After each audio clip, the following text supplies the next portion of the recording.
International rugby is nearly back, and Wales are the first team to release their squads for the Nations Championship, the first ever Nations Championship competition. I cannot wait for this competition, but in this video we're going to be going through the Wales squad, seeing who they've selected, who they haven't selected. There's some new faces here as well, and just talk about what we expect from Wales in the upcoming Nations Championship. Now, before we do that, if you guys do enjoy the content, please don't forget to like and subscribe to help the channel grow. I really appreciate all the support. The channel has been growing so fast recently, and I really do appreciate all the support from all the people that watch and subscribe to the channel. So let's get right into it. Wales have actually announced their Nations Championship squad for 2026. Now, I think this is only for the first 3 games. Obviously, their squad can change for the last 3 games in the Northern Hemisphere later this year, but there's some really exciting players here. And I think the one thing with the Wales team, we've just seen a lot of progression from them. They haven't regressed recently. They've been definitely progressing, getting better every single game. We saw that Scotland game, they looked really good. We saw that Ireland game as well. They beat Italy quite comfortably as well. So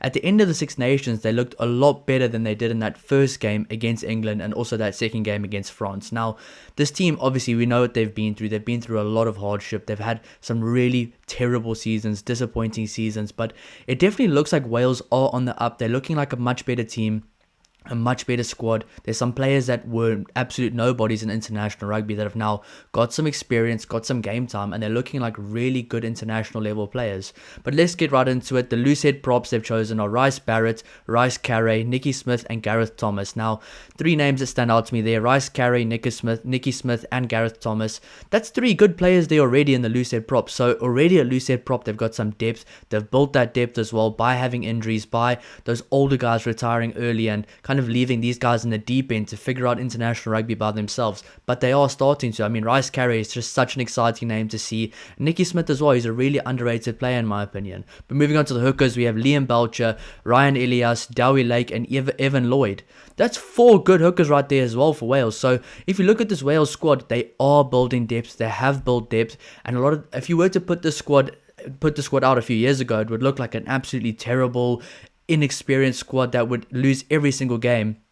But looking already at the loose head props and the hookers, there's a lot of more experienced players. There's some star players as well. I mean, Rhys Carré and Dowie Lake are the 2 names that really stand out to me that will probably be the starters from those 2. Then moving on to the tight head props, we have Kieran Azarati, Dylan Lewis, Sam Wainwright, and Ben Warren. Obviously, from those names I did mention, Rhys Barrett and Ben Warren are still yet to make their debut. So they are bringing in some more inexperienced guys to kind of learn from these guys that are now gaining more experience, that have gained some valuable experience as well. So all in all, this whole group of front row players for Wales can learn a lot from each other. There's some experienced players, some players playing some phenomenal rugby right now for club and also for their country recently. I mean, Rhys Carré and Dowie Lake have been putting their bodies on the line for Wales, and it did show at the end of the Six Nations. So I'd say that's a pretty good crop of front row players that Wales have right there. They're looking strong there. They will be getting stronger as well with more game time, more time together on the field, more time together practicing. And I think this tour together away from home will be really good for the squad to also just gel. I mean,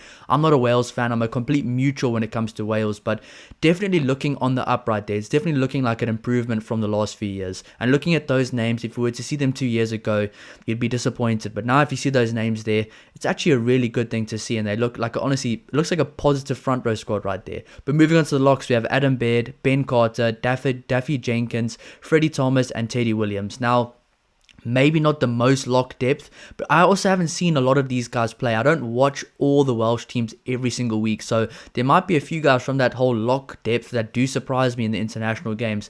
Now, I don't know exactly who they are playing against.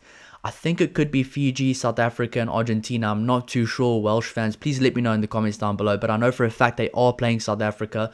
That will probably be their toughest test. I mean, they are playing in South Africa as well, so they're going to have to choose a really strong forward pack for that one. But looking at all the names I've seen so far, it's a lot of gritty, hard-working forwards.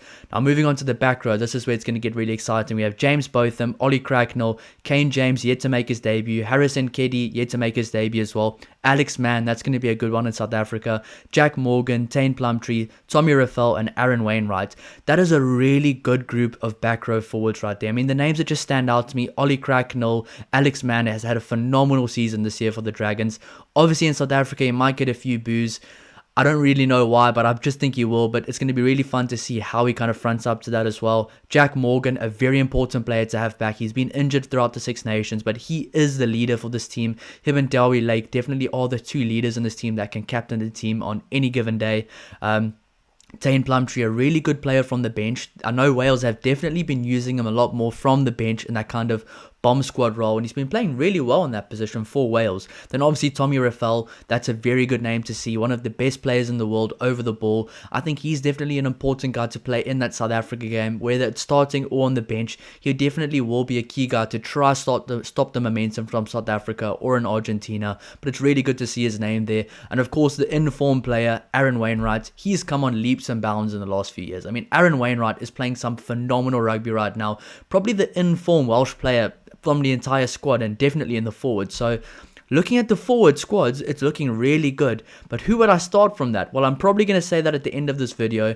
Now, there's obviously a few guys I'm not too sure of how they play. There's a few guys I know more than others, so there might be a bit of bias around that. But just looking at the whole forward depth they have there, first of all, they've got some good depth in the forwards. They have some guys that have now gained experience. There's some guys that are uncapped as well that are going to gain a lot of valuable experience, a lot of learning lessons. And it looks strong. It does look strong. It actually looks a lot more positive for this Welsh team right now, seeing these names here, than it did a few years back. So that's very good to see. Now moving on to the back line, we move to the scrum halves. We have Ryan Woodman, yet to make his debut, Ellis Bevan, Kieran Hardy, Ruben Morgan-Williams, and Thomas Williams. Now, definitely think the two guys there that probably will get the most game time, of course, is Thomas Williams, and then there's obviously Kieran Hardy. But there's some good players there. I do think scrum half might be the one position where they might be lacking a bit of talent. I wouldn't say talent, but maybe lack of experience is the right word, because a lot of those guys don't seem to be very experienced players at international rugby. But obviously Kieran Hardy's got some good experience, and Thomas Williams is one of the best scrum halves in the world. I think I ranked them 5 or 6 in the world currently in my power ranking, so if you haven't seen that video yet, go watch that one. But yeah, Thomas Williams is a phenomenal rugby player, one of the better players in this team. Moving on to the fly halves, this is where it gets very interesting. We have Sam Costello, Dan Edwards, and Jared Evans. So 3 good players, 3 younger players, 3 players trying to kind of play their way into the team and stay in that number 10 jersey. For me personally, I think Dan Edwards probably is the right guy for that position right now. But Sam Costello, when he played in the Six Nations, looked really good. He looked really kind of fresh. He didn't look like he did in the last few seasons where he looked so under pressure. It looked like he was playing with a bit of freedom, and he looks really good when he was on the field. I think he did pick up an injury, which gave Dan Edwards another opportunity to kind of show what he is made of. And Dan Edwards is such a good player. I think he is definitely one to watch for the future. But that number 10 jersey is going to be a very interesting debate going forward for Wales. Moving on to the centres, this is where it gets a bit more exciting as well. We have Bryn Bradley, yet to be capped. We have Mason Grady, who I really rate very highly, a very big player. Joe Hawkins, Eddie James, Max Llewellyn, Joe Roberts, and Ben Thomas. That is a really good group of centres. Now, it's obviously not world-class centres, but it's all younger guys kind of playing their way throughout the squad. Guys that can play multiple positions as well. There's a lot of utility guys in there. There's guys that can play on the wing, guys that can play at 10 as well, guys that can play at centre. So it's going to be really interesting to see who they do pick there. I do think the centre combination from the Six Nations worked well. They were physical, they had a good work rate, and they just seemed to kind of settle the backline a bit. So it's going to be interesting to see who they do select there, and if it is the same centre combination from the Six Nations. But the centre combinations, there's definitely going to be one to watch, which I'm excited to see who they might select. But moving on to the back three to end off the squad, we have Josh Adams, who's one of my favourite players in world rugby. It always has been. I just love the way he's so competitive and the way he plays. We have Blair Murray, also a really good player. Gabriel Hammer-Webb, who I think honestly deserves more game time in the Welsh squad. Now, every time he's been playing, he's been physical. I know he did pick up an injury in the Six Nations, but when he did play, he looked really good. We have Louis Hennessy, Ellis Mee, who's also a very exciting one. Of course, Louis Rees-Zammit, he can play at fullback, he can play at wing. Will he be at fullback again? I do think he will be, and Tom Rogers as well. So, a very good squad for Wales.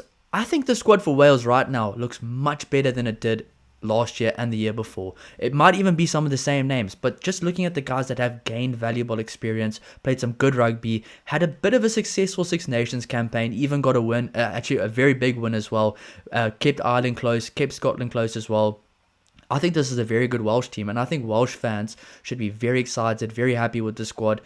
I don't know, Welsh fans, let me know down below in the comments, what do you expect to kind of happen from the Nations Championship? Are you expecting to win a few games? Are you expecting to keep it close? Now, I do think this Welsh team can honestly keep South Africa to a low score and have a close game with South Africa, and that's coming from a South Africa fan. I think, honestly, as a South African fan, we've always struggled playing against Wales because they are so gritty. They work so hard off the ball. They just do all the basics really well. And I think this is the one thing that this Welsh team is getting a lot better at. There was times in the Six Nations where they were giving up easy tries, the work rate wasn't there, but at the end of the tournament, it's almost like the whole squad kind of found their groove, their rhythm, the momentum, the style of play, the kind of culture and the brand they're trying to play, which looked really exciting to see. So it's going to be a big test for this Welsh team to go to the Southern Hemisphere.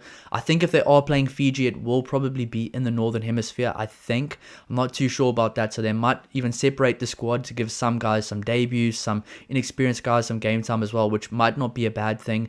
But honestly, I do think that it might be a successful tour for this Welsh team. Can they keep Argentina close? Can they keep South Africa close? Can they beat Fiji, or can they keep it close with Fiji? I guess we'll just have to find out. But if you do enjoy the content, please don't forget to like and subscribe to help the channel grow. I appreciate all the support, and there's going to be a lot more international rugby content coming out.